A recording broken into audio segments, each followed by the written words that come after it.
In this video, we're going to talk about masking, what it is, how do you track a mask so you can follow said mask through an entire project, how do you animate logos in certain ways, how do you take people out, how do you put people in. Masking really is kind of the basis for everything that we're going to do in After Effects.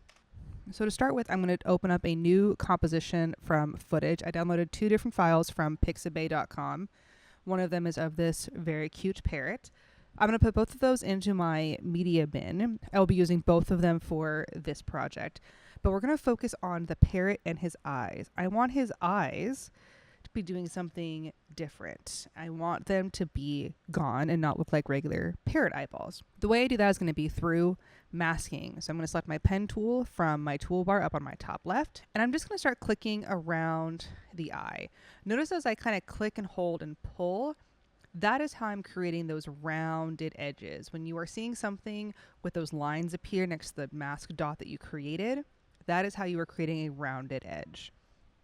All right, I've made my mask of our parrot eyeball, and you'll notice that everything else in my composition is now black or it's gone. That's because my mask is now set to add. I want it to be set to subtract.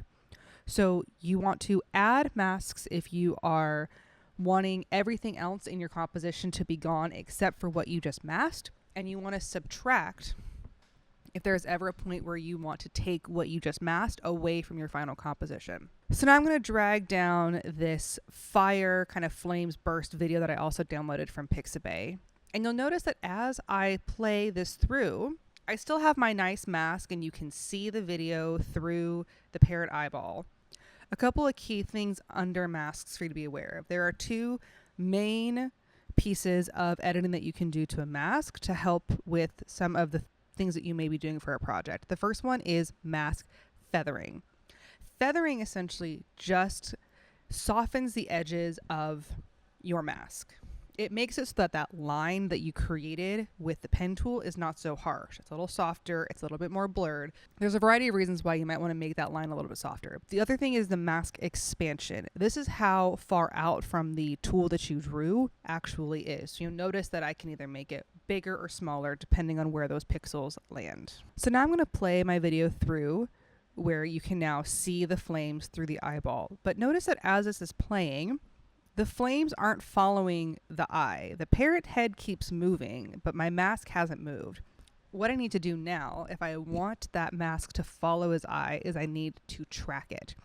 To track it, I need to go to my right-hand side of my workspace and find a section called Tracker, and make sure that I have the mask clicked on so it should be highlighted in my composition space. If you don't see Tracker over here as one of your options to be able to look at, just make sure you double check that you have it turned on in the window section in the white toolbar.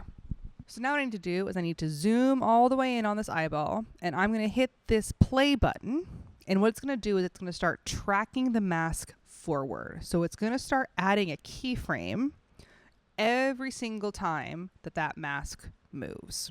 But you need to do some work to help out After Effects with this process. You'll notice that as soon as you do this, the mask doesn't perfectly match the eyeball. So what I need to do is actually go back in with my selection tool, not my pen tool, so I don't create a new mask.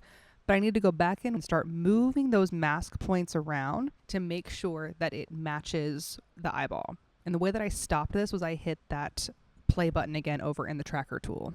So I'm going to speed up these next few bits, but essentially what I am doing is just going through and tracking that mask by hitting the play button, following it for a bit, adjusting it as it moves, so on and so forth.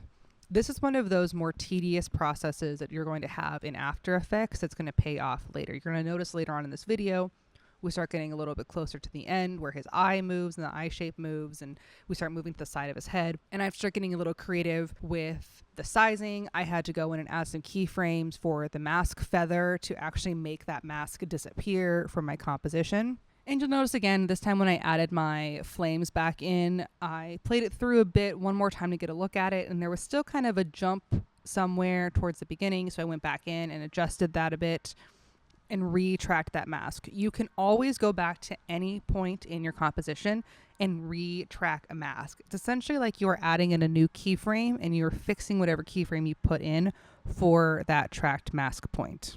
So now I am happy with where my mask is. I am happy with the fact that I see these flames coming through his eyeball, and it is perfectly following his eye movement throughout the entire piece. And that is how you make a mask in After Effects and how you track said mask in After Effects.